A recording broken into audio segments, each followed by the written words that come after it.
ए वर्दी, तेरी चाहत ने बेचारे दिल को धक धक धड़का रखा है। और तू सिर्फ सपने में ही नहीं आती, हकीकत में भी तड़पा रखा है। और इस बार 2025 में मेरे भाई हम फौजी बनकर दिखाएंगे और अपने बेचारे दिल को मेरे भाई सुकून है ना वो दिलाएंगे। बनोगे ना फौजी? बिल्कुल बनेंगे सर। आ जाओ फटाफट मेरे भाई, हमारे टेस्ट का वक्त हो चुका है। कहते हैं ना, उम्मीद जिंदा रख मेरे लाला, आज हंसने वाले कल तालियां बजाएंगे मेरे भाई। तैयार हो जाओ, भर्ती आने से पहले पूरा सिलेबस, अस्त्र शस्त्र हथियार जो भी है ना, उन्हें तैयार रखो मेरे भाई। इस बार फतेह करना है, ये मौका हाथ से नहीं जाना चाहिए मेरे भाई। चलिए आ जाओ, बहुत ही शानदार जबरदस्त पेपर होगा। स्वागत है आप सभी का आर्मी स्टडी के इस मंच पर।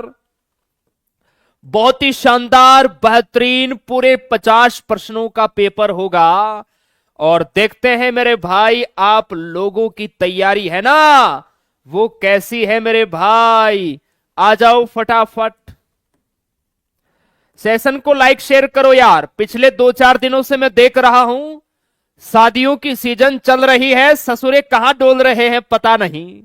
इधर मेरे भाई भर्ती आने का माहौल गर्म है और उधर आप गोलगप्पे खा रहे हो। चलिए आ जाओ स्टार्ट करते हैं। अच्छा मेरे भाई, आज लगता है हमारी टीम वालों ने पीपीटी अपडेट कर दी है, दिखाई दे रही है या नहीं? आज तो इसी के अंदर पेपर सोल्व करना होगा। वैसे बड़ी अच्छी लग रही है हमें पीपीटी, आप बताना कैसी लग रही है। चलिए पहला क्वेश्चन आपकी स्क्रीन पर सभी प्यारे बच्चे बताएंगे, 2026 के राष्ट्रमंडल खेलों का आयोजन मेरे लाला कहां किया जाएगा? आप सभी के सामने 4 प्यारे प्यारे ऑप्शन है। बताओ 2026 के राष्ट्रमंडल खेलों का आयोजन कहां होगा? मेरे भाई आप सभी को मैं थोड़ी सी बेसिक जानकारी है ना वो दे देता हूं। लाडले, ये जो राष्ट्रमंडल खेल है आप सभी प्यारे नौजवानों को याद रखना है। ये जो राष्ट्रमंडल खेल है मेरे भाई,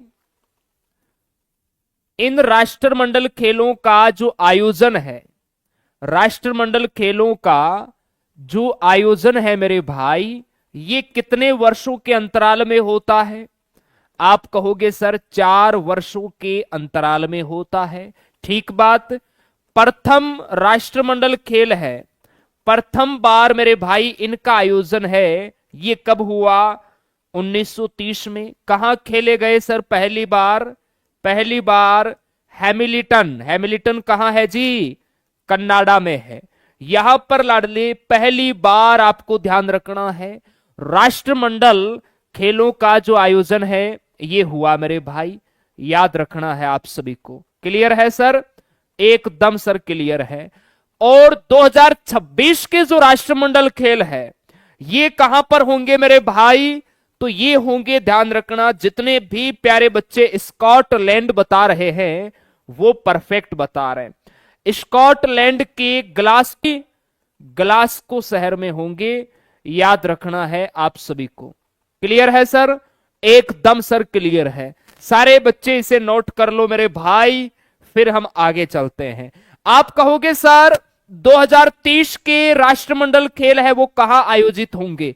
क्योंकि इनका आयोजन 4 वर्षों के अंतराल में होते हैं। 2026 के तो स्कॉटलैंड में होंगे। और मेरे भाई 2030 के ध्यान रखना, 2030 के जो राष्ट्रमंडल खेल है ना ये प्रस्तावित है आपके कहां पर होंगे? हैमिल्टन कनाडा में होंगे। इस बात का आपको ध्यान रखना है, हैमिल्टन कनाडा मेरे भाई। क्लियर है सर? एकदम क्लियर है, अब की बार फोड़ देंगे मेरे भाई। चलिए नेक्स्ट क्वेश्चन आपकी स्क्रीन पर मेरे भाई। क्वेश्चन क्या कहता है गौर से सुनिए। प्रश्न कहता है, भारत में शांति काल में दिया जाने वाला सर्वोच्च वीरता पुरस्कार कौन सा है मेरे भाई? शांति काल में दिया जाने वाला सर्वोच्च वीरता पुरस्कार आप सभी को बताना है। बताओ मेरे भाई क्या होगा? परमवीर चक्र, शौर्य चक्र, अशोक चक्र, कीर्ति चक्र। ध्यान रखना, बात हो रही है शांति काल की, जल्दीबाजी में गलत नहीं करना है। सर शांति काल का जो सर्वोच्च पुरस्कार है वो है अशोक चक्र। कौन सा है मेरे भाई? अशोक चक्र। आप सभी प्यारे बच्चों को ध्यान रखना है। क्लियर है जी? और वैसे हम मेरे भाई वीरता की बात करें, सैनिकों को दिया जाने वाला सर्वोच्च वीरता पुरस्कार कौन सा है? तो ध्यान रखना, सर्वोच्च वीरता पुरस्कार अगर आपसे पूछे मेरे भाई तो वो है आपका परमवीर चक्र। याद रखना है आप सभी को। चलिए नेक्स्ट क्वेश्चन देखिए क्या कहता है। 34वां व्यास सम्मान पुरस्कार 2024 मेरे भाई किसे मिला? वेरी इंपॉर्टेंट क्वेश्चन है। 34वां व्यास सम्मान पुरस्कार आप सभी प्यारे बच्चों को बताना है। व्यास सम्मान की हम बात करें मेरे भाई तो ध्यान रखना, यह साहित्य के क्षेत्र में दिया जाता है। क्लियर है? किसके द्वारा दिया जाता है जी? इसे मेरे भाई के बिड़ला फाउंडेशन द्वारा दिया जाता है। के बिड़ला फाउंडेशन द्वारा दिया जाता है, याद रखना है। सबसे पहले मेरे भाई ये पुरस्कार किसे मिला? डॉक्टर रामविलास वर्मा को मिला। आप सभी प्यारे बच्चों को ध्यान रखना है। ठीक है, एकदम सर क्लियर है। और 34वां व्यास सम्मान किसे मिला मेरे भाई? ये आप सभी को बताना है। ठीक है जी? हाँ, 1991 में मिला था, रामविलास शर्मा जी को मिला मेरे भाई। कब मिला सर? 1991 में। और 34वां जो व्यास सम्मान है ना, ये मिला है सूर्यबाला को। किसे मिला मेरे भाई? सूर्यबाला को मिला। मैं आपसे कहूं बताओ मेरे भाई 33वां किसे मिला है लाडले? 33वां अगर आपको पूछे 33वां व्यास सम्मान किसी को याद है तो बताओ मेरे भाई। 33वां जो व्यास सम्मान है ना, ये पुष्पा भारती को मिला है मेरे लाला। पुष्पा भारती को याद रखना है आप सभी प्यारे बच्चों को। और सूर्यबाला को ध्यान रखना, कौन सी कविता के लिए मिला? कौन से देश को वाणी है? वेणु की डायरी के लिए मिला।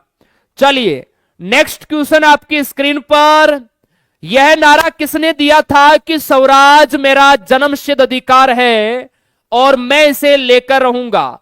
बहुत इंपॉर्टेंट क्वेश्चन है। यह नारा किसने दिया? स्वराज मेरा जन्मसिद्ध अधिकार है और मेरे भाई मैं इसे लेकर रहूंगा। यह नारा किसका है? सभी प्यारे प्यारे लाडले आंसर बताएंगे क्या होगा। और सेशन को दबा के लाइक शेयर करो यार। वो जोश जुनून जज्बा हमें आप दिखना चाहिए मैदाने इस ग्राउंड में। बिल्कुल हलचलें तेज होनी चाहिए कि हाँ हम बिल्कुल फौज की तैयारी कर रहे हैं, है ना? बताओ मेरे भाई, स्वराज हमारा जन्मसिद्ध अधिकार है, लोकमान्य बाल गंगाधर तिलक का ये नारा है। आप सभी को ध्यान रखना है। लाला लाजपत राय साइमन कमीशन वापस जाओ का नारा दिया। महात्मा गांधी जी सभी धर्मों को साथ लेकर चलो, हे राम करो या मरो भारत छोड़ो, ये नारे गांधी जी ने दिए। और मोहम्मद इकबाल सारे जहां से अच्छा हिंदुस्तान हमारा, हम बुलबुले इसके ये गुलशिता हमारा, यह मेरे भाई नारा मोहम्मद इकबाल का है। चलिए नेक्स्ट क्वेश्चन देखिए। वर्तमान में भारत में कुल कितने उच्च न्यायालय हैं मेरे भाई? वर्तमान में भारत में कुल कितने उच्च न्यायालय हैं? सारे बच्चे बताएंगे कुल कितने उच्च न्यायालय हैं अपने देश भारत में। बताओ। और कोई भी आलतू फालतू की बातें नहीं करेगा, वरना लाडले ध्यान रखना पिटाई हो जाएगी। सुधर जाओ, बदल जाओ वक्त के साथ, या वक्त बदलना सीखो। मजबूरियों को मत कोसो यारो, हर हाल में चलना सीखो। थोड़ा कम दिख रहा है तो क्वालिटी बदल लो मेरे भाई अपने मोबाइल की, है ना? चलिए आज टीम ने है ना अच्छी नई पीपीटी बना दी।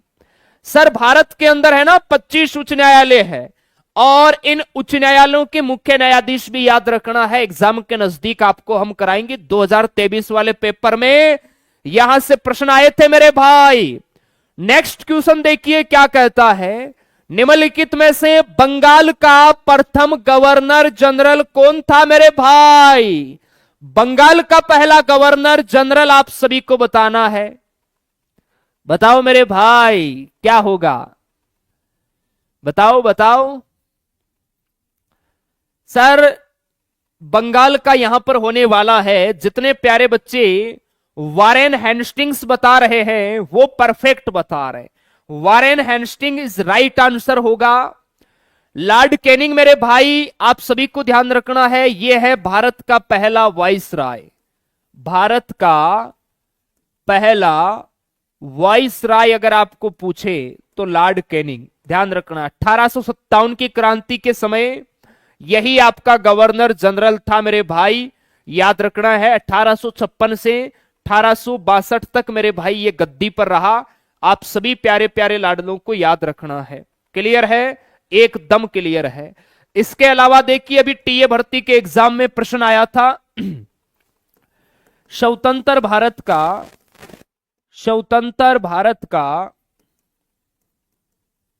प्रथम गवर्नर जनरल, स्वतंत्र भारत का प्रथम गवर्नर जनरल, तो ये कौन हो जाएगा? लॉर्ड माउंटबेटन हो जाएगा। और स्वतंत्र भारत का पहला भारतीय गवर्नर जनरल पूछे तो सी राजगोपालाचारी हो जाएगा। और लॉर्ड विलियम बेटिंग है, ये भारत के प्रथम गवर्नर जनरल है मेरे भाई, भारत के प्रथम गवर्नर जनरल। ध्यान रखना सती प्रथा का अंत है ना 1829 में इन्होंने ही किया था, लॉर्ड विलियम बेटिंग ने। चलिए मेरे भाई नेक्स्ट क्वेश्चन देखो क्या कहता है, स्टैचू ऑफ वननेस किससे संबंधित है मेरे भाई? स्टैचू ऑफ वननेस किससे संबंधित है? ये ध्यान रखना एकात्म की प्रतिमा है मेरे भाई। किसकी है सर? ये एकात्म की प्रतिमा है मेरे लाला। है कहां पर ये भोपाल मध्य प्रदेश में है। भोपाल मध्य प्रदेश में है। आदि गुरु शंकराचार्य की है मेरे भाई, याद रखना है, आदि गुरु शंकराचार्य की है। Statue of oneness Madhya Pradesh Bhopal में है, याद रखना है ना।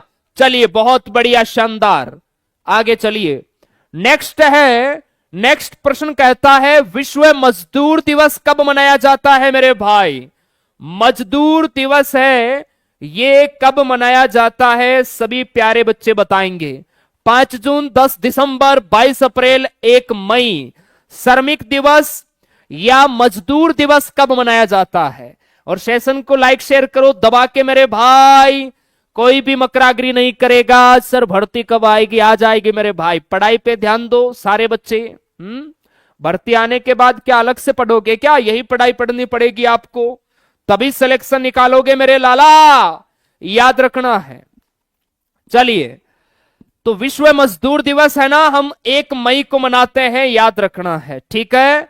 5 जून को कौन सा दिवस मनाते हैं सर? 5 जून को मनाते हैं विश्व पर्यावरण दिवस। कौन सा सर? विश्व पर्यावरण दिवस हम 5 जून को मनाते हैं।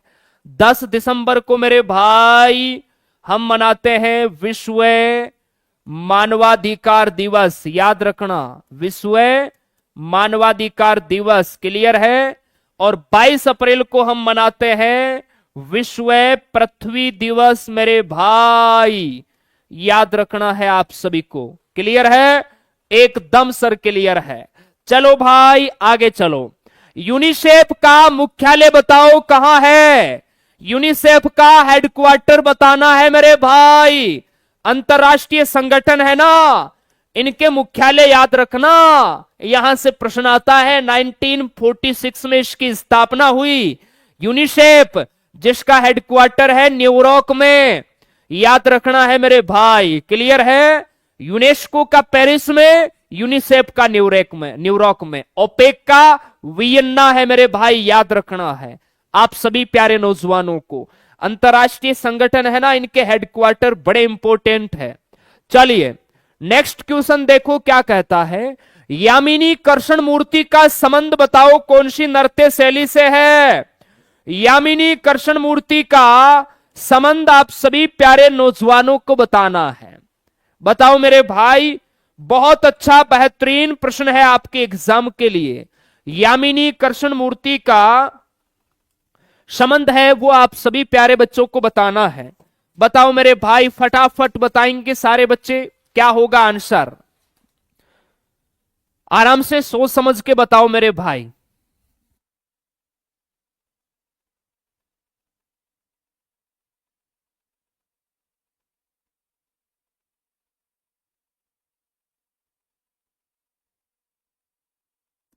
हाँ जी, यामिनी कृष्णमूर्ति देखिए, भरतनाट्यम जो बच्चे बता रहे हैं वो बिल्कुल परफेक्ट बता रहे। भरतनाट्यम है ना, भरतनाट्यम से भी है, और यामिनी कृष्णमूर्ति है ना, ये कुचिपुड़ी से भी है, याद रखना है। ठीक है जी, एकदम सर क्लियर है ना।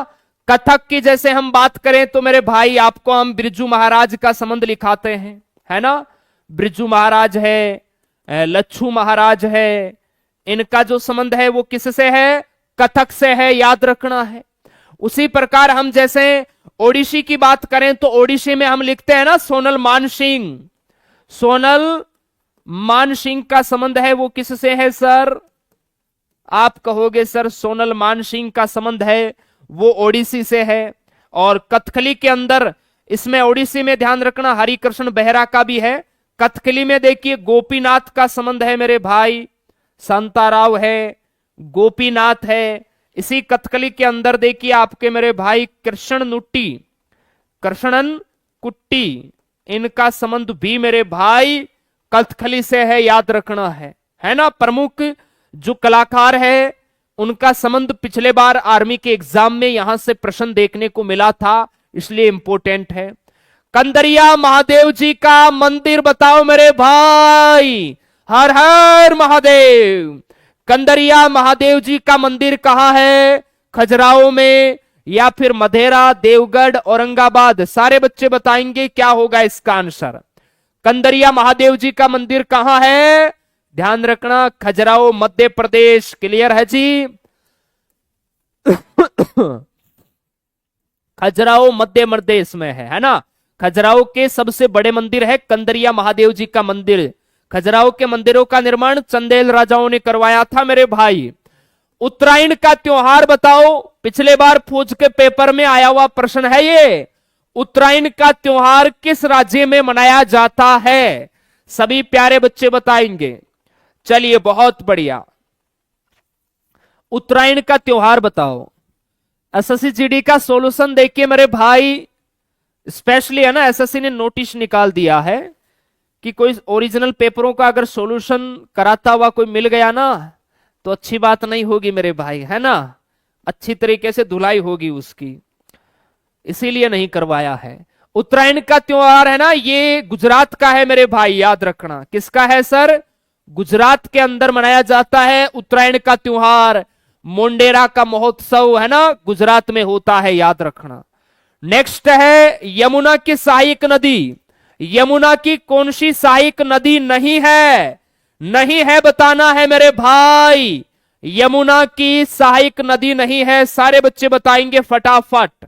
यमुना, यमुनोत्री, गंगा की सबसे लंबी सहायक नदी है ये, यमुना की सहायक नदी नहीं है।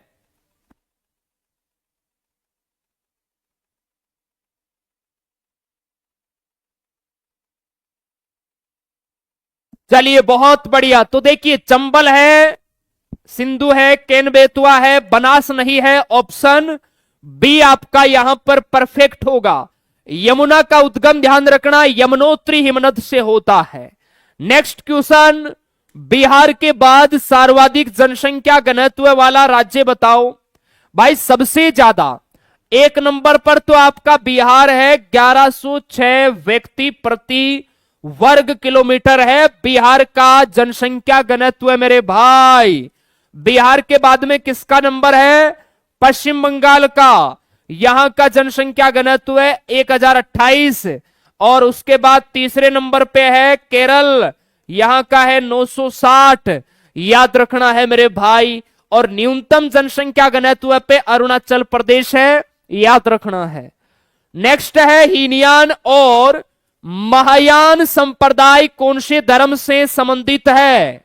हीनयान और महायान कौन से धर्म से संबंधित है मेरे भाई?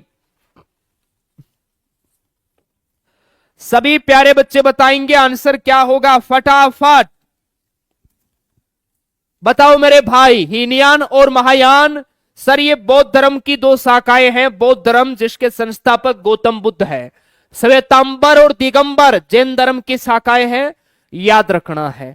चलिए तो सभी प्यारे बच्चे बताएंगे 15 में से आपका स्कोर कितना हुआ। और आर्मी स्टडी यूट्यूब चैनल पर है ना, एक सुबह मेरे भाई 7 बजे बहुत अच्छा एक वीडियो मेरे भाई अपलोड होगा, वो आप सभी प्यारे बच्चों को देखना है, क्योंकि बुक्स को लेके भी बहुत सारे बच्चों को डाउट है ना, वो भी क्लियर होंगे। और उसके अलावा आपकी तैयारी को लेके उसमें जानकारी दी जाएगी कि मॉक टेस्ट में आप स्कोर कैसे बढ़ा सकते हो। चलिए सभी प्यारे बच्चे बताओ स्कोर क्या हुआ। आगे है ना, आगे अपने डीएस गुरु आ चुके हैं मेरे भाई। डीएस गुरु है ना, आगे आप सभी प्यारे बच्चों को बहुत बेहतरीन तरीके से पेपर है वो करवाने वाले हैं। तो ईमानदारी से टेस्ट लगाओ, हमारी शुभकामनाएं आपके साथ है। बहुत जल्द मेरे भाई ग्राउंड लेवल पर आपको भर्ती है वो देखने को मिलेगी, थोड़ा सा भी समय लगेगा, धैर्य बनाए रखो, अच्छे से रिवीजन करो, इस बार फतेह करेंगे मेरे भाई। कहते हैं ना, रख बापू भरोसा, तेरी सारी ख्वाहिश पूरी कर देंगे। और ये सितारों वाली वर्दी पहन के पहला सैल्यूट तेरे नाम देंगे। ये जोश जुनून जज्बा आपके अंदर होना चाहिए। चलिए मेरे लाला, बहुत बहुत धन्यवाद। सर आ चुके हैं, आइए सर। जय हिंद, जय भारत।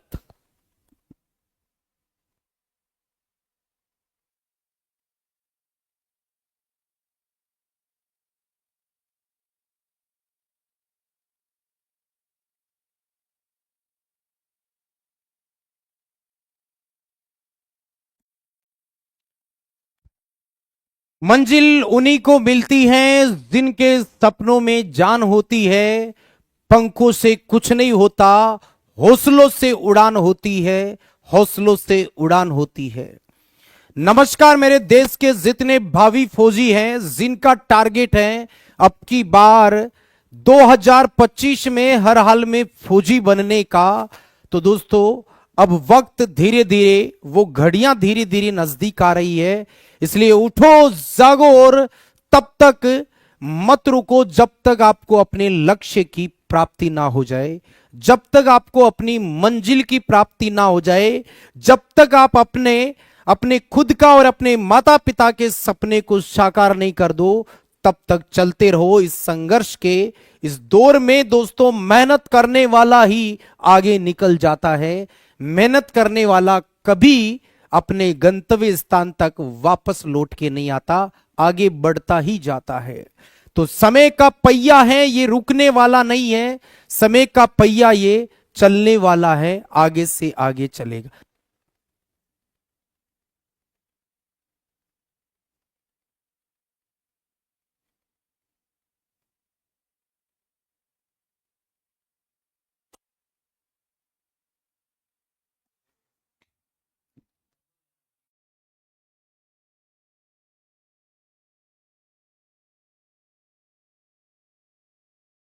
चलिए दोस्तों, थोड़ा सा आगे से नेटवर्क का थोड़ा सा इश्यू हुआ था, लेकिन दोस्तों हम आपके साथ जुड़े हुए हैं, लगातार बने हुए हैं, जाना कहीं नहीं है, क्योंकि मैदान छोड़कर जाने वाला 2025 में कैसे अपने टारगेट को पूरा करेगा।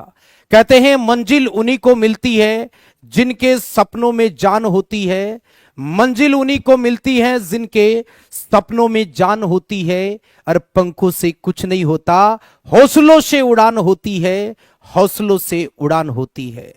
याद रखना दोस्तों, 2025 में अपना जो टारगेट है, जो हमने लिया है, उसको पूरा यूं ही नहीं होगा। वो उसके लिए दोस्तों अथक परिश्रम, मेहनत करना पड़ेगा, और एकदम पग पग पर आने वाली विपदाओं का हमें सामना भी करना होगा, और उनसे हमें डटकर मुकाबला करके अपने उस टारगेट तक पहुंचना होगा जिसका हमने हर हाल में प्रण लिया है, दृढ़ निश्चय लिया है।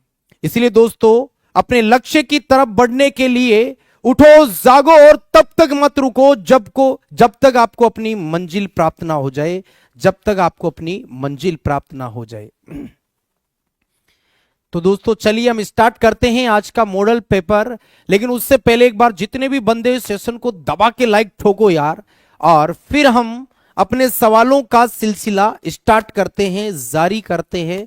और पहला सवाल हमारी स्क्रीन पर आ चुका है। ये दोस्तों ओरिजिनल प्रश्न है, ये जो आपके एग्जाम में पूछे गए हैं। पहला सवाल स्क्रीन पर ये रहा कि अवांछित पेड़ पौधों को निकालने वाली प्रक्रिया को क्या कहा जाता है? थ्रेसिंग, फटकना, बुनाई या निराई? अवांछित पेड़ पौधों को निकालने वाली प्रक्रिया क्या कहलाती है? अवांछित क्या होता है? जैसे अपने खेत में हम बीज डालते हैं, जब फसल जो है वो थोड़ी थोड़ी बाहर आती है तो उसके साइड में घास वगैरह आ जाता है ना, वो अवांछित पेड़ पौधे, जो घास है कोई काम का नहीं है, उसको हटाने की प्रक्रिया बताओ। थ्रेसिंग होती है, फटकना होती है, बुनाई होती है या निराई होती है? ये आपको बताना है जी। देखो दोस्तों, बुनाई तो होता है, जो रेसे होते हैं ना, रेसे को बुनकर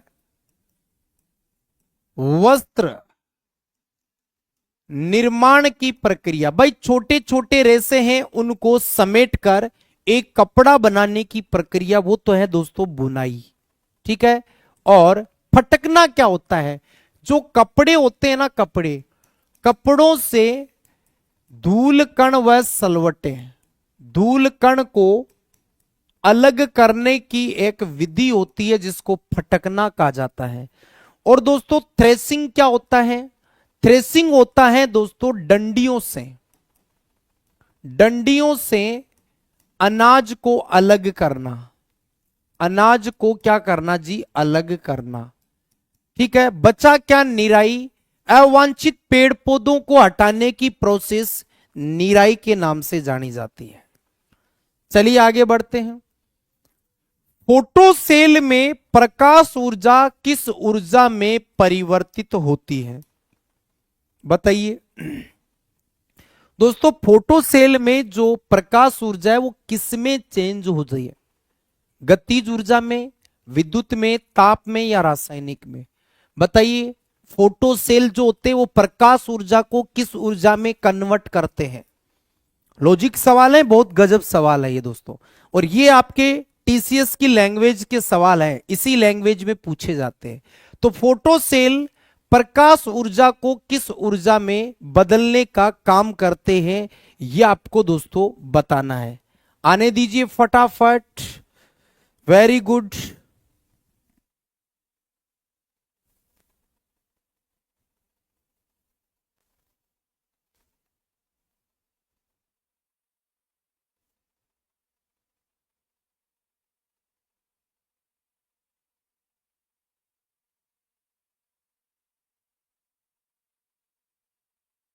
बताइए, देखिए इसका सही जवाब क्या होगा, आने दीजिए फटाफट। तो दोस्तों फोटोसेल क्या करता है? प्रकाश ऊर्जा को, वेरी गुड वेरी गुड, बहुत सारे बंदे क्या बता रहे हैं जी, कोई ए दे रहा है, कोई बी दे रहा है, कोई कुछ भी दे रहा है। अरे वो फोटोसेल की बात कर रहा है मेरे भाई, थोड़ा सा ध्यान से देखो, सौर सेल नहीं है वो, फोटोसेल है।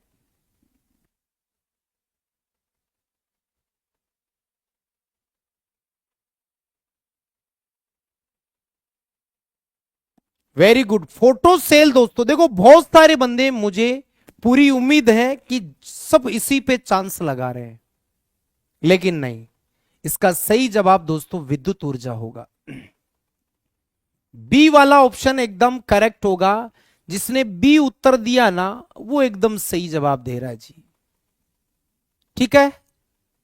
चलिए अगला सवाल है, नेक्स्ट रोगों से सवाल पूछा है। हिपेटाइटिस में कौन सा अंग प्रभावित होता है? यकृत, वृक्क, हृदय, मस्तिष्क? दोस्तों हिपेटाइटिस को, अब देखो हिंदी में नाम बता दिया ना तो उत्तर सामने आ जाएगा अपने। आपको बताना हिपेटाइटिस में कौन सा अंग प्रभावित होता है। तो क्या लीवर प्रभावित होता है? तो देखो हिपेटाइटिस का आप खुद देखिए दोस्तों, इसको इंग्लिश में हिपेटाइटिस और हिंदी में यकृत शोथ कहा जाता है। हिंदी में क्या बोलते हैं जी? यकृत शोथ कहा जाता है। तो यहां पर दोस्तों यकृत या लीवर प्रभावित होगा, जिसका फर्स्ट ऑप्शन है एकदम एक्यूरेट, सही होगा, कोई डाउट नहीं इसमें। चलिए जी, स्पुतनिक किस देश का सैटेलाइट है? दोस्तों स्पुतनिक 5 एक टीका भी बनाया है कोविड के अंदर। स्पुतनिक जो है वो किस देश का सैटेलाइट का मतलब होता है उपग्रह। बताओ स्पुतनिक जो है वो किस देश का सैटेलाइट है? भारत का, अमेरिका का, चीन का या रूस का है? आने दीजिए, स्पुतनिक किस देश का सैटेलाइट है, यह आपको दोस्तों उत्तर देना है। दोस्तों भारत का तो देखो, मैं आपका उत्तर देखूंगा पहले क्या है। स्पुतनिक 5 बताओ, देखें स्पुतनिक किस देश का सैटेलाइट है, यह आपको बताना है। वेरी गुड, शाबाश शाबाश। स्पुतनिक भारत का नहीं करना है, भारत का दोस्तों आर्यभट्ट है।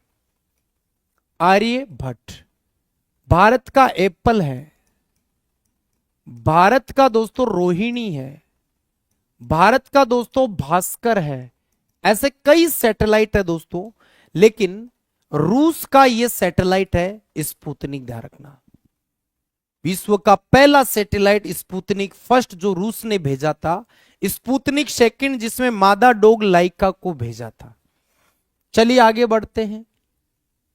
समुद्र की गहराई मापने वाला यंत्र बताना है जी आपको। पहला ऑप्शन लेक्टोमीटर, फेदोमीटर, बैरोमीटर या इनमें से कोई नहीं। समुद्र की गहराई मापने वाला यंत्र कौन सा है? आने दीजिए, समुद्र की गहराई को किस इंस्ट्रूमेंट से मापा जाता है? समुद्र की गहराई को किससे मापेंगे? ये तो कितना आसान है भाई, आराम से उड़ाओगे।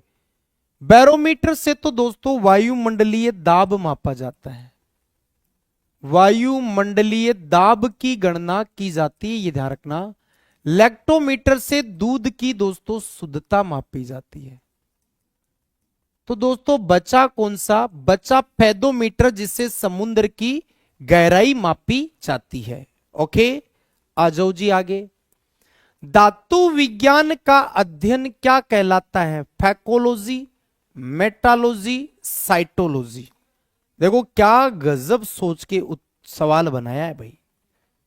धातु विज्ञान, भाई धातु को इंग्लिश में क्या कहते हैं? धातु को इंग्लिश में मेटल कहते हैं। तो मेटल की स्टडी को मेटालॉजी कहेंगे, और तो हम क्या कहेंगे? फैकोलॉजी थोड़ी कहेंगे। फैकोलॉजी में दोस्तों अध्ययन होता है, इसको मजाक में नहीं लेना है। लेंस की स्टडी को फैकोलॉजी कहा जाता है। साइटोलॉजी ये कोशिका का अध्ययन साइटोलॉजी कहलाता है। तीनों ही ब्रांचें हैं अपने आप में। चलिए, रेड लेड का सूत्र क्या है? तो यहां तो है ना, अगले ने उत्तर ऑप्शन यही दिए है ना, तो उत्तर खुद ही ने बता दिया, हमें जरूरत ही नहीं पड़ी उत्तर ढूंढने की। खुद ही ने कैसे बता दिया? लेड बोलकर अपना काम आसान कर दिया कि पीबी है ये, और पीबी केवल इसी में है और किसी में नहीं है। ये ओजोन गैस का सूत्र है दोस्तों, ये ओजोन गैस है। ये बिना बुझा चूना है जी, बिना बुझा चूना है। ओके, और यहां होल्ट वाइज 2 होगा तो ये बुझा हुआ चूना बन जाएगा, बुझा हुआ चूना। ओके, चलिए, पोटेशियम का सिंबल बताना है कौन सा है? अब यहां ना सबसे ज्यादा कंफ्यूज कहां है सर? पोटेशियम से हम मैच करने जा रहे हैं। पोटेशियम का सर पी करें कि के करें, ये सबसे बड़ी दिक्कत है। ये तो क्लियर हो गया, ये टंगस्टन का है, ठीक है ना, ये टंगस्टन का है। Na किसका है जी? नेट्रियम सोडियम का है। समस्या इनमें आती कि पोटेशियम का पी करें कि के करें। तो दोस्तों यहां कंफ्यूज नहीं होना है, के होता है पोटेशियम और पी होता है जी फास्फोरस। पी किसका है जी? फास्फोरस का है, यह भी आपको ध्यान रखना है।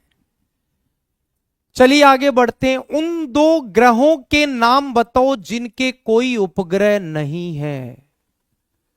तो दोस्तों ध्यान रखना, कल भी हमने सवाल लिया था एक सौरमंडल का, आज फिर एक सौरमंडल का सवाल। ऐसे दो प्लेनेट ढूंढने हैं जिनके सब प्लेनेट या उपग्रह नहीं है। तो मेरे भाई देखो, पृथ्वी का तो है, बृहस्पति को तो बहुत ज्यादा है, तो ये तो ऑप्शन सही नहीं है। मंगल का है तो ये भी गलत है, मंगल का है ये भी गलत है। बुध और शुक्र ऐसे हैं जिनके कोई भी सब प्लेनेट या उपग्रह नहीं है। चलिए, हाइड्रोजन बम का आविष्कार किसने किया था? देखो बम दो ही हैं, या तो हाइड्रोजन बम या परमाणु बम। खतरनाक बम कौन सा है? परमाणु बम खतरनाक है, हाइड्रोजन बम? तो हम कहेंगे कि सर हमने तो परमाणु बम सुना है। परमाणु बम ही सुना है, क्योंकि हाइड्रोजन बम सुना कहां है? हाइड्रोजन बम को पृथ्वी पर बनाया नहीं जा सकता, क्योंकि उससे बहुत ज्यादा ताप चाहिए, सूर्य के ताप के बराबर ताप चाहिए। तो सूर्य पर बैठकर तो कोई हाइड्रोजन बम बना नहीं सकता, उसका खुद का बम बन जाएगा। इसलिए दोस्तों हाइड्रोजन बम डेंजर होता है परमाणु बम से। हाइड्रोजन बम को एडवर्ड टेलर ने बनाया था। रॉयंटजन, एक्स रे का आविष्कार रॉयंटजन ने किया था। सीले और प्रिस्टले ने ऑक्सीजन की खोज की। रदरफोर्ड ने नाइट्रोजन और नाभिक की खोज की। देखो न फॉर नाइट्रोजन न फॉर नाभिक, यहां एडवर्ड टेलर होगा, ये ध्यान रखना है। ओपनहैमर ने परमाणु बम का आविष्कार किया, ये भी ध्यान रख लेना। अभिकेंद्र बल ज्ञात करने का सूत्र बताइए। अभिकेंद्रीय बल क्या होता है दोस्तों? जो बाहर से केंद्र की ओर लगता है। बाहर से किधर लगता है जी? केंद्र की ओर लगता है। जो बाहर से केंद्र की ओर जो बल लगता है उसको अभिकेंद्रीय बल कहा जाता है। तो आपको बताना उसका फॉर्मूला क्या है। तो उसका फॉर्मूला F बराबर mv² बट्टा r, डी ऑप्शन सही होगा। अरे अभिकेंद्रीय बल नहीं, ये गतिज ऊर्जा का सूत्र है मेरे भाई, ये गतिज ऊर्जा का सूत्र है और ये ओम का नियम है। V बराबर IR, ये किसका नियम है जी? ये ओम का नियम है, ये ध्यान रखना है। चलिए, डिप्थीरिया रोग किसको प्रभावित करता है? डिप्थीरिया एक बीमारी है दोस्तों। अब मैं अगर इसका दूसरा नाम बता दूं ना तो आप उत्तर फट पकड़ लोगे। डिप्थीरिया को हिंदी में गल घोंटू कहा जाता है। क्या बोलते हैं जी? गल घोंटू। तो गल का मतलब होता है जी गला, तो यहां दोस्तों गला प्रभावित हो रहा है। क्या प्रभावित हो रहा है? गला। लेकिन दोस्तों देखो, इसमें यह कह रहा है कि किसको प्रभावित, गला घुटता है, गले में घुटन होती है। अगर गला नहीं आता तो यहां श्वास नली भी आ सकता था, लेकिन दोस्तों फेफड़ा मत कर देना, यहां ध्यान रखना, आंत मत कर देना। चलिए, उत्प्रेरक की खोज का श्रेय किस वैज्ञानिक को दिया जाता है? उत्प्रेरक को इंग्लिश में बोलते हैं दोस्तों कैटेलिस्ट। कैटेलिस्ट ये क्या होते हैं? जो रासायनिक अभिक्रिया होती है ना, तो रासायनिक अभिक्रिया के वेग में परिवर्तन लाते हैं। अभिक्रिया में परिवर्तन जो करते हैं उसको हम उत्प्रेरक या कैटलिस्ट बोलते हैं। और कैटलिस्ट की खोज ब्रजलियस के द्वारा की गई। जे थॉमसन ने दोस्तों इलेक्ट्रॉन पर आवेश की गणना और इलेक्ट्रॉन की खोज भी की थी। चेडविक ने प्रोटॉन की खोज की, चेडविक ने न्यूट्रॉन की खोज की थी और गोल्डस्टीन ने प्रोटॉन की खोज की थी। चलो आगे बढ़ते हैं। बड़ी आंत की लंबाई लगभग कितनी होती है जी? लार्ज इंटेस्टाइन, छोटी आंत है ना, लंबाई बहुत ज्यादा है इसकी, लगभग 21 फीट या फिर 6 से 7 मीटर। लेकिन बड़ी आंत जो है ना दोस्तों, ये 6 फीट लंबी होती है। लेकिन गुरुजी हमें तो ऑप्शन मीटर में दिया है ना, तो दोस्तों मीटर में आता है तो बड़ी आंत की लंबाई 1.5 मीटर के आसपास आएगी। चलिए आगे बढ़ते हैं। लास्ट क्वेश्चन है, चींटियों के डंक में कौन सा अम्ल पाया जाता है? ऐसे सवाल को तो आर्मी स्टडी का योद्धा बिना पढ़े निकाल सकता है। ऐसे सवाल तो हम कभी नहीं अटकेंगे ना। लैक्टिक अम्ल है क्या? नहीं जी, ये तो दही में होता है। सिट्रिक अम्ल खट्टे पदार्थों में है, नींबू संतरा है ना, इनमें है। टार्ट्रिक किस में होता है? अंगूर में होता है। टार्ट्रिक इमली में होता है। टार्ट्रिक आम में होता है। टार्ट्रिक दोस्तों केला में होता है। लेकिन फॉर्मिक एसिड जो होता है ना, वो बीचू और चींटी के डंक में। इसका दूसरा नाम भी ध्यान रखना, इसको आप मैथेनोइक अम्ल भी कहते हो। क्या बोलते हो? मैथेनोइक अम्ल। ओके, अब आपको बताना है 15 में से आपका स्कोर क्या हुआ है। और दोस्तों आपको बीजू सर ने बताया भी होगा कि हमारी जो बुक्स है वो फ्लिपकार्ट पर उसका कॉम्बो भी लाइव हो चुका है। फ्लिपकार्ट पर, ये ध्यान रखना, फ्लिपकार्ट अमेजोन दोनों पर है। अब कई बंदे फोन करते हैं, सर अमेजोन के ऊपर हमें इतने रुपए ज्यादा क्यों दिखा रहा है? तो दोस्तों अमेजोन फास्ट डिलीवरी देता है, आपको जल्दी पहुंचाता है, तो उसके चार्ज ले रहा है वो, है ना। फ्लिपकार्ट से थोड़ा वक्त लगता है, बस यही है। तो आपको फ्लिपकार्ट अमेजोन दोनों पर अवेलेबल है। फ्लिपकार्ट पर भी हमारा कॉम्बो लाइव हो चुका है और सिंगल सिंगल बुक भी ऑफर के साथ है। ऑफर दोस्तों परमानेंट नहीं रहेगा, कुछ ही समय बाद वहां पर ऑफर हट सकता है, रेट अब परमानेंट बढ़ भी सकती है। तो जिन्होंने अब तक ऑर्डर नहीं किया, फटाफट से जाकर ऑर्डर कीजिए। और पढ़ना है, सिलेक्शन लेना है, तो फिर सोचना क्या है। बने रहिए, लगातार जुड़े रहिए, कंटेंट जो भी मिल रहा है उसको पढ़ते रहिए, अपने दिल और दिमाग में सेट करते रहिए। आइए सर, आगे मैथ का सेशन है, पूरा लगाइए। जय हिंद।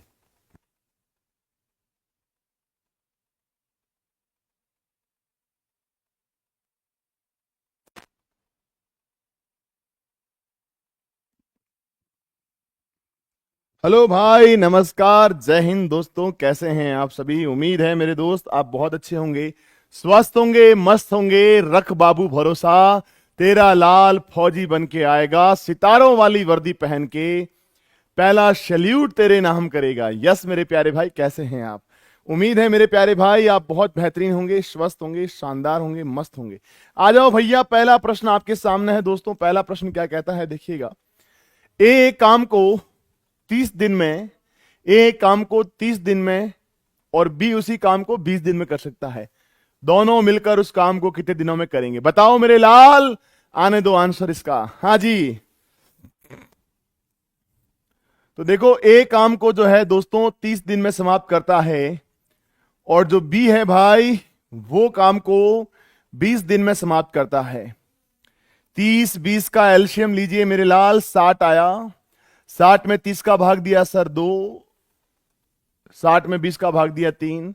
दोनों मिलकर मेरे प्यारे बच्चे, दोनों मिलकर ए प्लस बी की अगर मैं बात करूं भाई, दोनों मिलकर ए प्लस बी की अगर मैं बात करूं मेरे प्यारे भाई, वो काम कितने दिनों में करेंगे? हमें ये प्रश्न में पूछा है।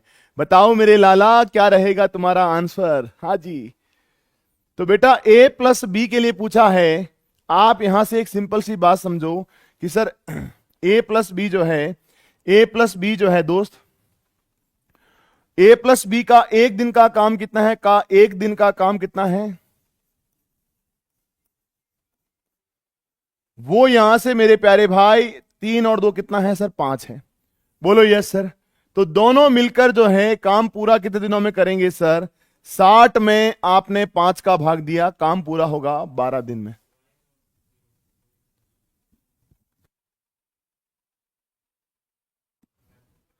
मेरे प्यारे भाई, इस प्रश्न का सही जवाब क्या रहने वाला है? इस प्रश्न का सही जवाब क्या रहने वाला है दोस्तों? राइट आंसर क्या रहने वाला है? वो बी रहने वाला है। बोलो यस सर, बी रहने वाला है। ठीक है जी, आ गया दोस्त, बिल्कुल क्लियर हो गया, कोई दिक्कत नहीं है सर, 100% कर लेंगे सर। आ जाओ भाई, अगला प्रश्न देखिएगा। दो घनों का आयतन का अनुपात ए और ए क्यूब, और मान लीजिए कैपिटल ए क्यूब जो है वो आपके पास एक अनुपात कितना है लाल? 8 है। अब प्रश्न में कहा उनके क्षेत्रफलों का अनुपात बताओ भाई, क्षेत्रफलों का अनुपात बताओ मेरे प्यारे भाई। मेरे प्यारे बच्चे, जब क्षेत्रफल की बात होती है तो क्षेत्रफल जो होता है आपको पता होना चाहिए 6a², और यहां पे दोस्त 6a² और 6a कैपिटल स्क्वायर रहा। इसके लिए प्यारे भाई आपने a का स्क्वायर करना पड़ेगा, और वो कैसे निकलेगा? ठीक है, तो देखो दोस्तों, यहां पे कुछ नहीं करना है, यहां इसका क्यूब रूट करिए, यहां पर भी इसका घनमूल करिए मेरे प्यारे भाई। होगा क्या यहां से देखिएगा, होगा क्या यहां से देखिएगा, a और कैपिटल A जो है वो 1 क्या रहेगा, 2 रहेगा। बोलो यस सर। अब मैंने कहा जब क्षेत्रफलों के अनुपात की बात करी तो भाई 6 से 6 तो कट गया, यानी हमसे a स्क्वायर और दोस्त कैपिटल A स्क्वायर पूछा है। इसका मतलब मेरे प्यारे भाई 1 का स्क्वायर, 2 का स्क्वायर कितना रहा सर, 4 रहा। बोलो यस सर, कोई दिक्कत नहीं है। तो 1:4 भैया इस प्रश्न का क्या रहने वाला है, राइट आंसर रहने वाला है। इस प्रश्न का सही जवाब 1:4 रहेगा। बोलो यस सर। आ जाओ भाई अगले प्रश्न की तरफ बढ़ते हैं। 16 16 16 16 का औसत बताइए। मेरे प्यारे बच्चे, औसत पूछा है। अगर आपसे औसत पूछा जाए तो ध्यान रखना दोस्त, औसत बराबर योग बटा क्या होता है दोस्त, संख्या होती है। योग बटा क्या होता है मेरे प्यारे बच्चे, संख्या। यहां पे योग करने जाओगे तो आप कहेंगे सर 16 प्लस 16 प्लस 16 प्लस 16 और बटा कितना है सर, 4। बोलो यस सर। बताओ दोस्तों कितना रहेगा, 64/4 बराबर क्या रहा सर, 16। बोलो यस सर, कर लेंगे, चाहे कुछ भी हो जाए हम इस प्रश्न को गलत नहीं करेंगे। आ जाओ, एक आयत की लंबाई 80 मीटर, क्षेत्रफल जो है दोस्तों 480 वर्ग मीटर है। बताओ इसका चौड़ाई क्या रहने वाली है। भाई साहब चौड़ाई पूछी है, बताओ मुन्ना क्या रहेगी चौड़ाई, जल्दी से बताओ। देखिए लंबाई गुणा चौड़ाई जो है, ध्यान रखिएगा दोस्तों, लंबाई गुणा चौड़ाई जो है वो आपके पास क्या होता है दोस्त, 480 होता है। लंबाई कितनी है मुन्ना, 80 है, और चौड़ाई हमसे पूछी है। ध्यान रखना, आयत का क्षेत्रफल लंबाई गुणा चौड़ाई होता है। चौड़ाई बराबर जो है 480 बटा कितना हो जाएगा, 80। तो मेरे प्यारे भाई चौड़ाई का मान आपके पास 480 बटा 80 होगा दोस्त। यहां से ये आप कहोगे 0 0 कट गया, 48 में 8 का भाग दोगे कितना रहेगा सर, 6। 6 मीटर जो है वो आपकी चौड़ाई रहेगी, जो कि आपके पास विकल्प बी में अवेलेबल है। बोलो यस सर, कर लेंगे, चाहे कुछ भी हो जाए, हमें इस बार मैदान फतेह करना है दोस्तों। 4 अंकों की सबसे छोटी संख्या पूछी है। 4 अंकों की सबसे छोटी संख्या, सबसे छोटी संख्या। अगर सबसे बड़ी संख्या पूछे दोस्त तो वो 9999 होती है। छोटी संख्या दोस्तों 1000 होती है। बताओ भाई कोई डाउट है किसी के जीवन में? नहीं है सर। आ जाओ मेरे लाल, अगला प्रश्न कहता है प्रथम 4 विषम अभाज्य संख्याओं का औसत कितना है सर। पहली 4 विषम अभाज्य संख्या है कौन सी, पहले ये देखो 4 विषम अभाज्य संख्या कौन सी है मेरे प्यारे भाई। तो आप कहेंगे सर 4 विषम अभाज्य संख्या आपके पास पहली है 3, फिर दूसरी है दोस्त 5, तीसरी है मेरे प्यारे भाई 7 और चौथी है 11। बोलो यस सर। ठीक है, वापस से लिख रहा हूं, ध्यान से देख लीजिएगा। सबसे छोटी अभाज्य संख्या 2 होती है, लेकिन जब प्रथम 4 विषम अभाज्य संख्या की बात करेंगे 3, 5, 7, 11 इस प्रकार से चलती है। 4 ये रही, इनका जो औसत होगा आप कहेंगे सर योग बटा संख्या, यानी 3 प्लस 5 प्लस 7 प्लस 11 बटा कितना रहा सर, 4 रहा सर। 3 और 5 8 और 7 15 और 11 26 बटा 4 रहा सर। 6 चौक 24 होता है, यानी यहां पे 6 रहा। पॉइंट मेरे लाडले, 2 और 0 5 चौक 20 होता है। 6.5 इसका राइट आंसर रहेगा। बोलोगे यस सर, कर लेंगे सर। आ जाओ भैया नेक्स्ट क्वेश्चन की तरफ बढ़ते हैं। आने दो मेरे लाला, इस प्रश्न का सही जवाब क्या है।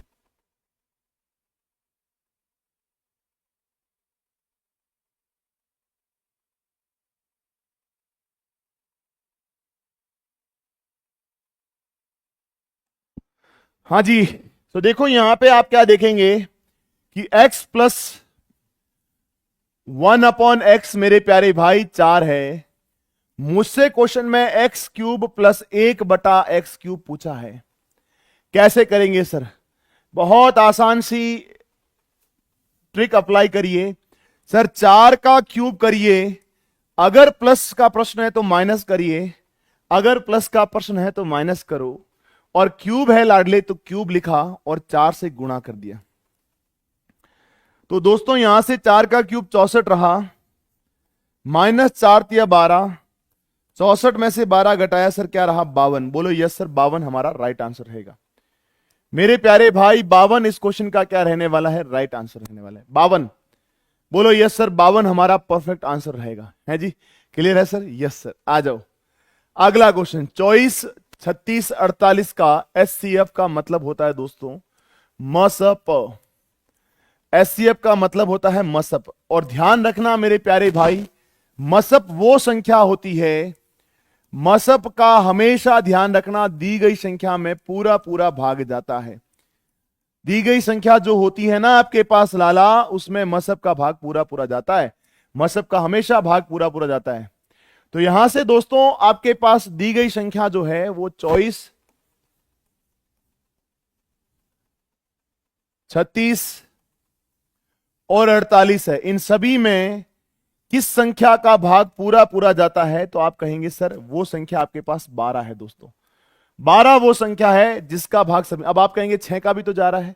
ध्यान रखना, मसब के लिए एक लाइन और कही जाती है कि वह बड़ी से बड़ी संख्या जिसका दी गई संख्या में भाग जाए। मेरे प्यारे भाई बड़ी संख्या भी होनी चाहिए और भाग भी जाना चाहिए। तो यहां पे बड़ी संख्या और भाग जाने वाली संख्या कौन सी है सर? 12 है। इसलिए मेरे प्यारे बच्चे 12 रहेगा। आप ये मत कहना कि सर 6 का भी तो जा रहा है। 6 का जा रहा है लेकिन वो छोटी संख्या है, समझ रहे हो? हाँ जी सर। आ जाओ, निम्न में 3 से भाज्य संख्या कौन सी है? 3 की भाजकता क्या है दोस्तों? 3 की भाजकता, ध्यान रखना, 3 की भाजकता के लिए एक सिंपल सी बात आप हमेशा याद रखना कि जो भी संख्या है उसके अंकों का जो योग होता है, संख्या के अंकों का जो योग है दोस्त, अंकों का जो योग है उसमें मेरे प्यारे भाई, उसमें मेरे प्यारे भाई 3 का भाग पूरा पूरा जाना चाहिए। बोलो यस सर, बोलो यस सर, बात सही है। अब यहां पे दोस्तों आपके पास ये संख्या है 763। मैंने कहा 7 + 6 + 3, सर 7 + 6 + 3 16, इसमें 3 का भाग नहीं जाता है सर। फिर मैंने कहा 8 + 5 + 2, मेरे भाई 8 और 2 10 और 5 15, डेफिनेटली जाता है सर। 15 में 3 का भाग जाता है सर। इसका मतलब यही संख्या केवल 3 से भाजिए, बाकी जिंदगी में ज्यादा आपको सोचने की आवश्यकता नहीं है सर। आ जाइए नेक्स्ट क्वेश्चन क्या कहता है। एक धनराशि 10% वार्षिक साधारण ब्याज की दर से कितने वर्षों में 3 गुना होगी? भाई दर 10% है, 3 गुना होना मतलब 100 आपका मूलधन था सर। जो आपका मिश्रधन है भाई, जो आपका मिश्रधन है भाई, वो आपका 300 है। यहां से आपके पास ब्याज कितना आया दोस्तों? ब्याज यहां से कितना आया सर? 200 आया। बोलो यस सर, ब्याज 200 आया। अब मुझसे प्रश्न में कहा कि सर समय बताइए, समय क्या रहता है? ध्यान रखना, समय बराबर ब्याज गुणा 100 इंटू ब्याज इंटू 100 बटा मूलधन इंटू दर। बोलो यस सर। तो ब्याज आपके पास कितना है मुन्ना? 200 का है, गुणा 100 से करा। अब यहां पे बटे में आपके पास मूलधन कितना है सर? 100 है। दर आपके पास 10 है सर। 2 0 से 2 0 कट गया, 0 से 0 कट गया, आपके पास 20 आया। कितना आया भैया? 20 साल। बोलो यस सर, 20। हाँ जी, हाँ मेरे प्यारे लाल, 20 आंसर आएगा। बोलोगे यस सर, कर लेंगे चाहे कुछ भी हो जाए। इस बार हमें अपने माता पिता के सपनों को सच करना है मुन्ना। आ जाओ भाई अगला प्रश्न। 10 भाग 2 गुणा 5 -3 इंटू 7 है दोस्त। सो एक सिंपल सी बात ध्यान रखना, 10 में 2 का भाग दिया 5 आया, 5 इंटू 5 कितना होता है 25, 5 इंटू 5 कितना होता है भैया 25 होता है, 5 इंटू 5 माइनस 3 इंटू 7 रहा सर, 7 या 21 होता है, ये 25 रहा सर। 25 में मेरे प्यारे भाई 21 घटाओगे ना, कितना रहेगा दोस्तों 4 रहेगा। बोलो यस सर 4 रहेगा, जो कि हमारे पास विकल्प बी में हमें नजर आ रहा है सर। हाँ जी सर कर लेंगे सर, आ जाओ सर। अष्टभुज में कितने विकर्ण होते हैं, ध्यान रखिएगा, एन भुजा के बहुभुज में दोस्तों, एन भुजा के बहुभुज में आप लोग आंसर बताइए, जब तक मैं बड़े धीरे धीरे चीजें को लिख रहा हूं, ध्यान से धीरे धीरे शांति से मन में हर चीज को घुसाइए। एन भुजा के बहुभुज में, एन भुजा के बहुभुज में, एन भुजा के बहुभुज में अगर मेरे लाडले विकर्णों की संख्या पूछे आपसे, क्या पूछे दोस्तों, विकर्णों की संख्या, तो यहां पे आप एक सिंपल सी बात ध्यान रखना दोस्त, n गुणा n माइनस 3 बटा 2 होती है। n भुजा के बहुभुज में विकर्णों की संख्या n गुणा n माइनस 3 बटा 2 होती है। यहां पे दोस्तों आपके पास अष्टभुज की बात हो रही है सर, अष्टभुज की बात हो रही है। अष्टभुज का मतलब मेरे लाल, अष्टभुज का मतलब मेरे प्यारे भाई, भुजाओं की संख्या कितनी है दोस्त 8 है, तो 8 गुणा 8 माइनस 3 बटा 2। तो यहां से दोस्तों आपके पास 80 देने वालों को नमस्कार है, प्रभु आपको भगवान सद्बुद्धि दे। 80 जिसका आंसर आ रहा है गलत है। कभी जिंदगी में थोड़ा शांत मन से समझने की कोशिश करिएगा। 80 देने वालों के लिए मेरी पूरी सहानुभूति है। मेरे प्यारे भाई यहां पे देखेंगे आप 8 गुणा 5 बटा 2, 40 बटा 2, मेरे प्यारे भाई 20 रहा। बोलो यस सर, जो कि यहां पे नन ऑफ दिस दिख रहा है, इनमें से कोई नहीं। इसका आंसर 20 है मेरे प्यारे भाई। ठीक है जी, थोड़ा सोचना था, थोड़ा सोचना था और फिर जवाब देना था लाडले। हैं जी, आ जाओ। अगला प्रश्न 0.0036 बटा 0.18। जितना आसान ये प्रश्न दिखाई दे रहा है मेरे प्यारे भाई, उतना आसान ये है नहीं। दिखने में लगे छोटा घाव करे गंभीर, ये प्रश्न जो है ये दर्शाता है कि ऐसे प्रश्न बड़े आसान नजर आते हैं, लेकिन जब एग्जाम में करने बैठते हैं ना, तो उतना ही एहसास कराते हैं कि ये क्वेश्चन बड़े मस्त हैं। तो भैया प्रश्न को कैसे करेंगे सर, यहां से आप पॉइंट को हटाओगे, पॉइंट के बाद 1 2 3 और 4, 1 2 3 और 4 जीरो लिखे। फिर मेरे प्यारे भाई आपने पॉइंट ये वाला हटाया, 1 और 2, ऊपर आप 2 जीरो लिखोगे सर। अब मेरे लाला यहां से एक बात सिंपल सी समझना, ये 2 जीरो से 2 जीरो कट गए, 36 बटा 18 गुणा 100 रहा। बोलो यस सर। अब यहां से दोस्तों 18 एकम 18, 18 दूना 36 रहा, 2 बटा क्या रहा सर 100 रहा, 2 बटा क्या रहा सर 100 रहा। लेकिन मेरे प्यारे भाई इसका जवाब कई लोग 200 लिख रहे हैं। 200 नहीं रहेगा, 2 में 100 का भाग देना है मुन्ना। 2 में 100 का भाग दोगे तो ध्यान रखना 0.02 रहने वाला है लाडले। इस प्रश्न का आंसर विकल्प नंबर ए रहेगा। ए हमारा राइट आंसर रहेगा, है ना मेरे प्यारे भाई, ए आंसर रहेगा। बोलो यस सर। 80 से 20% अधिक संख्या है, 80 से 20% ज्यादा, 80 से 20% ज्यादा मेरे लाल। बताओ कौन सी संख्या है लाला, बड़ा आसान सवाल है।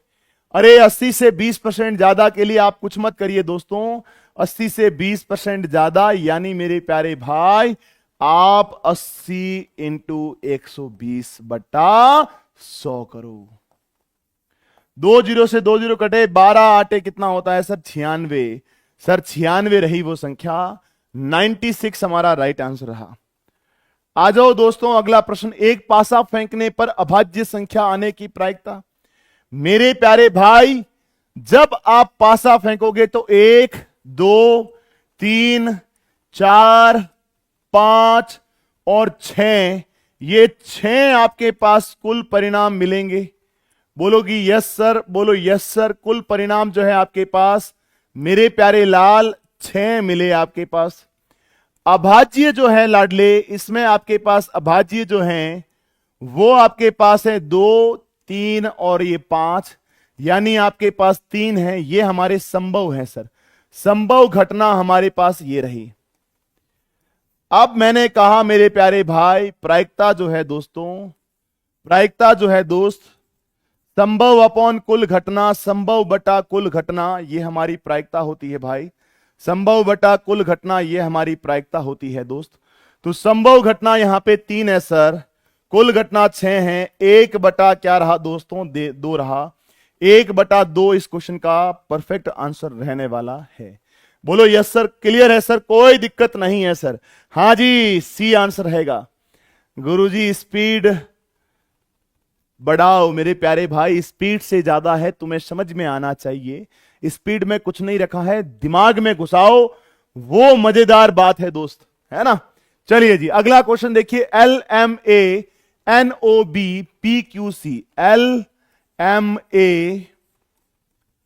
LMANOB, उसके बाद PQ और C है दोस्त, और उसके बाद है क्वेश्चन मार्क।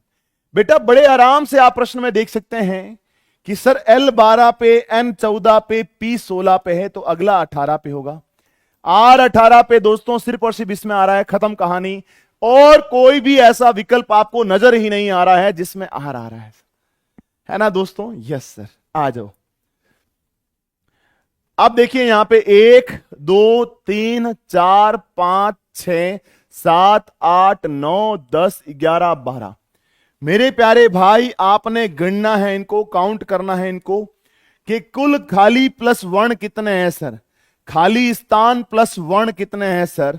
तो मेरे प्यारे भाई, खाली प्लस वर्ण जो है इसमें 12 है सर।